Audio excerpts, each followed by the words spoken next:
in the pocket, I mean, Gervonta in the pocket is a monster. Oh my god, he reminds me like a little Tyson. He's short and he conserves his punches. Where like the first few rounds, he throws very few punches. He's just measuring. He's a computer, man. Yep.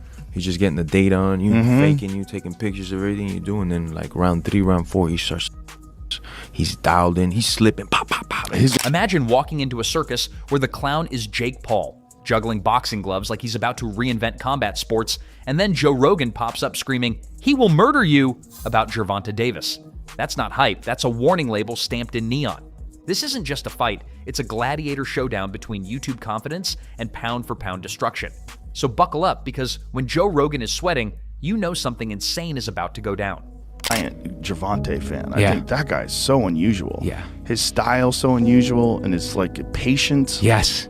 Yeah. The Leo Santa Cruz fight was really something for me, because Leo Santa Cruz is a technician. He's great, Mexican style, but he's also a technician. And that fight was very close before Tank stopped him. Yeah. But he has that power that can end it. But he finds these openings and he sees them, but he doesn't go after them right away. Somewhere in the chaotic universe where YouTubers suddenly think they're destined for boxing greatness, Jake Paul has been playing make-believe Rocky, climbing into rings, swinging wild punches, and convincing himself he belongs in the conversation with real fighters. And now, apparently, he's eyeing Gervonta Davis. Yes, that Gervonta Davis, the human wrecking ball disguised as a 5'5" pocket tank with fists like loaded shotguns. Jake is big, Tank has a lot of skill, but I don't think he's the same Tank that we saw the most incredible knockouts. We saw him, Lamont Roach performed great. They went to draw, and, I just don't know. And Tank walked away. I don't know if he loves it enough to beat a guy who outweighs him by 80 to 100 pounds. And then comes Joe Rogan, practically waving a neon hazard sign that reads, "Warning, severe beatdowns ahead." When Rogan says it, it's not just hype. It's not some marketing gimmick. It's more like the Grim Reaper texting you with a little, "Hey, just a heads up, you might want to update your will." Rogan isn't prone to casual freakouts. When he throws caution, it's like the fight world should probably stop and listen. The right time. He's so patient. Right. Like when you watch the early rounds of his fights, he's like at a world champions that are competing today at the highest level. He probably has the lowest punch count in the early rounds. Yeah. Because he just wait, but he also knows he's got that nuclear option that if he can crack you, most likely he's going to take you out. He's got massive confidence in that. But let's be honest, Jake Paul thrives on this kind of chaos. He's built his entire boxing identity on the idea that doubters fuel his fire. Except this time, the doubters aren't just random fans on Twitter. This is Joe Rogan practically staging an intervention. This is the fight equivalent of someone telling you not to wrestle a grizzly bear just because you once arm wrestled your neighbor's cat and won. I'm a giant Gervonta fan. I think that guy is so unusual.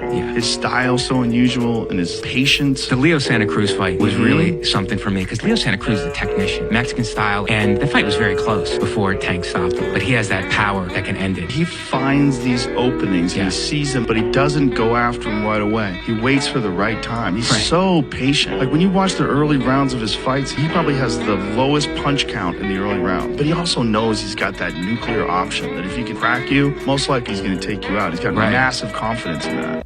And then there's Gervonta Davis, a man so terrifying with his fists that boxers taller, longer, and supposedly stronger than him have walked inconfident and left looking like they forgot how to walk.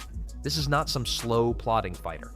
Davis is like a coiled spring waiting to unleash hell. His knockouts don't just put people down, they put them in time machines, sending them back to rethink every life decision that got them there.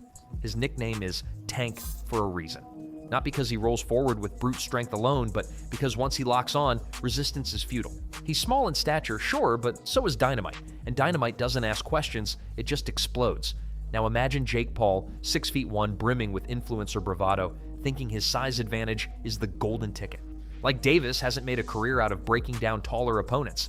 Like Davis hasn't perfected the art of timing a right hook so precisely that it lands faster than Jake can refresh his Instagram feed. And here's where Rogan's warning actually makes sense. This isn't about size, reach, or YouTube confidence. This is about stepping into a world where raw knockout power meets precision striking, where one slip means you're taking a nap on the canvas while everyone online uploads memes of your unconscious body. He's the best knockout artist in boxing today. Yeah, and it's crazy that nothing special about the way he looks. Like He's tiny. physically, No, he's he tiny. doesn't look like a power puncher. He just looks like a regular guy, but his power is extraordinary. Yeah, bro. And then that little extra something he got from being around Floyd for that little bit. That helped for sure. Man, He and Bud Him and Crawford. Floyd hate each other. No. But he and Bud Crawford think are they in hate a class each by other. themselves. Crawford's another one that's just incredible. Well, I mean, very, very different styles Yeah. for sure. Because here's the thing. Boxing isn't about who can lift more weights or who has more Instagram followers. It's about who can land that perfect shot while avoiding getting hit. And Gervonta Davis has made an art form out of it.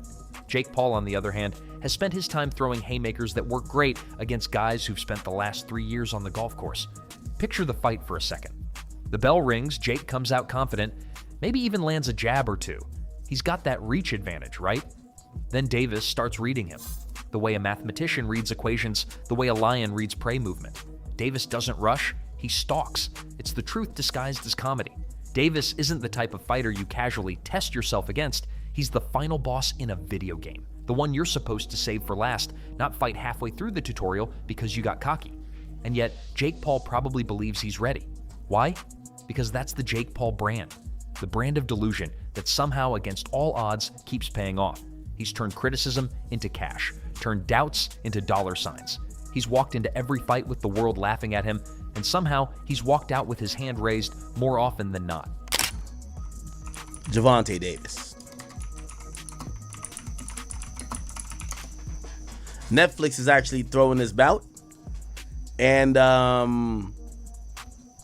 lot of people are flabbergasted by this. Now, if you don't know, Jake Paul is a heavyweight. I believe he weighs in over like 185, close to 200. And I believe Gervonta Tank Davis is, he's not featherweight. He's like is it cruiserweight or is it lightweight? But he's around like... Jake Paul's fans love to say he has all the advantages. He's bigger, he's stronger, he's younger, he's got more reach. He trains with the best coaches money can buy. He drinks smoothies with supplements that cost more than most people's rent. On paper, he should be the physical monster walking into this matchup. But here's the reality. Boxing isn't a game of who has the shinier biceps. It's a game of who can turn your lights off first. And Gervonta Davis has made a living out of flipping that switch. He's the guy with the universal remote that works on every opponent's brain. Taller fighter, be awkward, throw big punches, use his toughness, and rely on opponents who can't match his athleticism. Against Woodley, it worked because Woodley's right hand was stuck on airplane mode. Against Askren, it worked because Askren moves like a shopping cart with a broken wheel. Against Diaz, it worked because Nate just wanted to survive 12 rounds without breaking a sweat. But against Davis, that awkward style becomes target practice.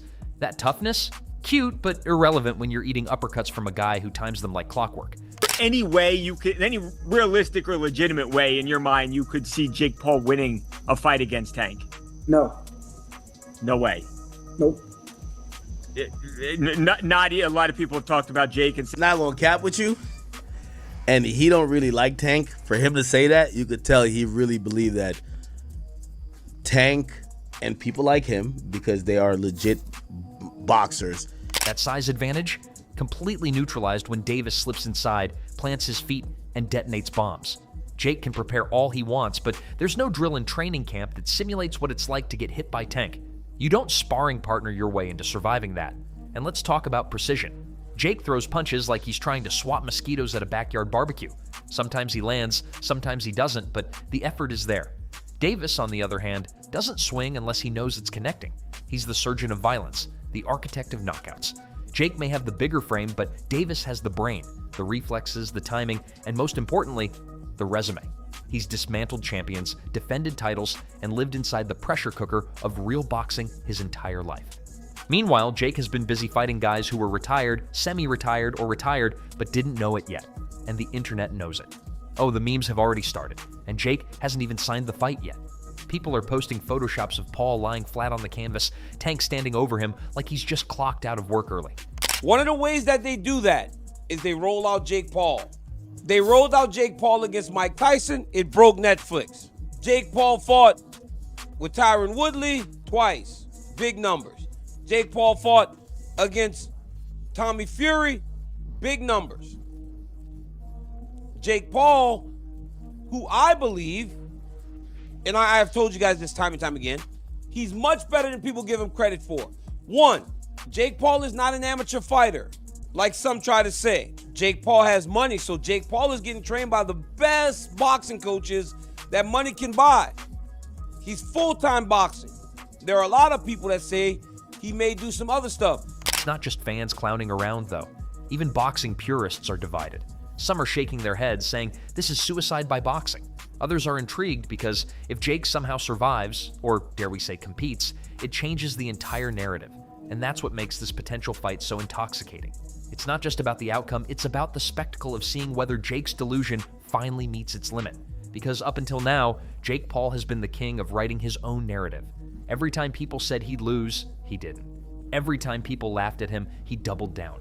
He's turned the sport into a storyline, where he's the underdog hero proving the world wrong. Tank isn't fighting him for clout or money or to prove something to the internet. Tank is fighting because it's what he does. He's a predator, and predators don't play with their food. They finish it, quickly. So when Rogan drops the caution tape over this matchup, he's really giving Jake one last reality check. Not that Jake will listen, he's probably too busy rehearsing victory speeches, planning walkouts, and brainstorming new ways to turn potential humiliation into cash. How about Jake? What do you think of Jake? Clown. Would you look at it as a joke if your team was like, yo, we want you to fight Jake Paul? Would you be like, come on, man? I laugh at him. Would you ever do a fight like that? I feel as though in my career I can't do that right now. I'm not a Floyd Mayweather. I ain't no Manny Pacquiao or no Canelo. I think that I actually still gotta have my foot on the gas as far as boxing. That's the Paul formula. No risk, no reward. Except this time, the risk is waking up on the canvas with no memory of the past 3 minutes, and the fans will lap it up, knowing deep down that the real show won't be in the promos. It'll be in that inevitable moment when Tank's fist finds its home on Jake's chin. Because when it comes to Gervonta Davis, that moment always comes. Here's the thing about boxing at this level. It's not just about fists flying, it's about legacies. It's about what's at stake when two very different worlds collide. And for Davis, well, let's be real. Tank doesn't need Jake Paul. He doesn't need the clout, the hype, or the drama. If Jake somehow wins or even survives without looking like a human crash test dummy, it changes everything. Suddenly, the narrative of Jake fights washed-up MMA guys evaporates, and he enters the conversation as someone who can hang with the big boys. We learned that Jake Paul has his next opponent. His next opponent is by far the most credentialed guy actively made it official. Jake Paul is fighting Gervonta Tank Davis. Jake Paul, guys, I'm all for fun fights. I'm all for big events. I will talk about what the fight entails. That's the jackpot Jake is chasing. That's why he doesn't flinch at Rogan's warning. Because to him, every word of doubt is another zero on his paycheck, another headline, another reason people will tune in. But here's the uncomfortable truth. The most likely outcome isn't a heroic Paul survival story. It's Davis turning Jake's chin into a viral highlight. The kind of clip sports channels will replay on loop while Jake's fans try to spin it as bravery points. This isn't going to be one of those fights where Jake gets to clown around for 8 rounds and then land a big shot in the 9th. The other half are his loyalists praying for a miracle, clinging to the idea that maybe, just maybe, Jake can land the one big punch. And then there's the third group, the chaos lovers who don't care who wins as long as the fight is absolute carnage. Twitter is already a battlefield, but on what round Jake loses his soul? Round 1? Round 2? Does he make it to the 3rd before reality comes crashing down? I don't think he should have fought Mike Tyson, only because of who Mike Tyson is. And people that's around Mike Tyson shouldn't let him fight. Because when you've been in a sport for so long and you at that age, it's not really more left you have. Right. You feel me? And Jake Paul is a big guy. Like, he can hit good. If you go look at Mike Tyson, he said he ain't 100% recovered from that fight, which is breaking his body down more. And he said that he didn't try to knock him out. Yes, you did. You just couldn't get the knockout. Meanwhile, Jake is out here hyping himself like he's invincible. Training montages, speeches about being the future of boxing, declarations that his size will overwhelm Tank. It's all part of the circus, and fans eat it up like popcorn. But behind all that bravado is a reality that can't be denied. Size doesn't protect you when someone punches through the guard like it's made of paper. And Davis, he doesn't even need to hype this. He's not going to waste energy talking trash. His fists are fluent in every language, and the message is always the same. Lights out.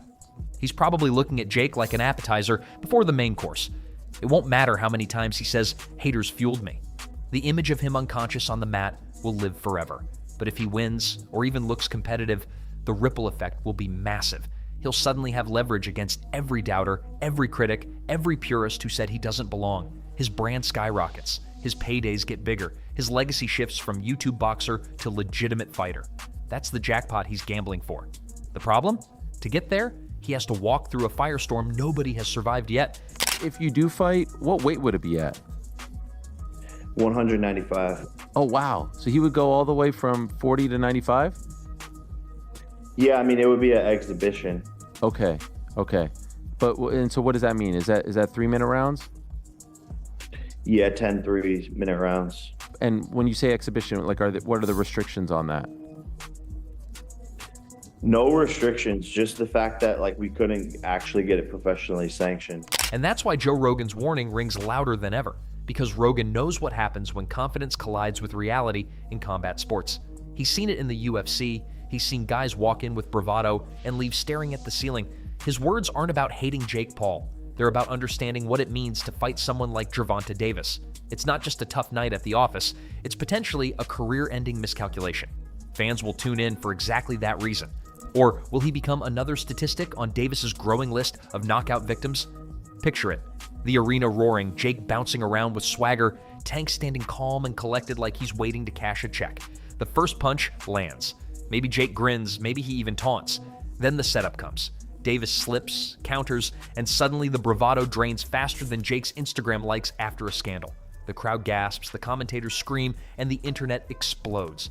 I swear to God, I was on a plane coming home from Las Vegas. When Luis told me Gervonta Davis is fighting Jake Paul, I said, get the bleep out of here. I said, you're a bleep liar. Jake Paul is fighting Gervonta Tank Davis. There's one problem. He fights at 135 pounds. Gervonta Davis is that much better than Jake Paul at boxing. But Gervonta Davis in his last fight weighed 133.8 pounds. And I'm not over here in the business of just crapping on Jake Paul. I am much more respectful of what he's starting to build as a professional boxer. You're fighting a guy that's better than you. He's just much smaller.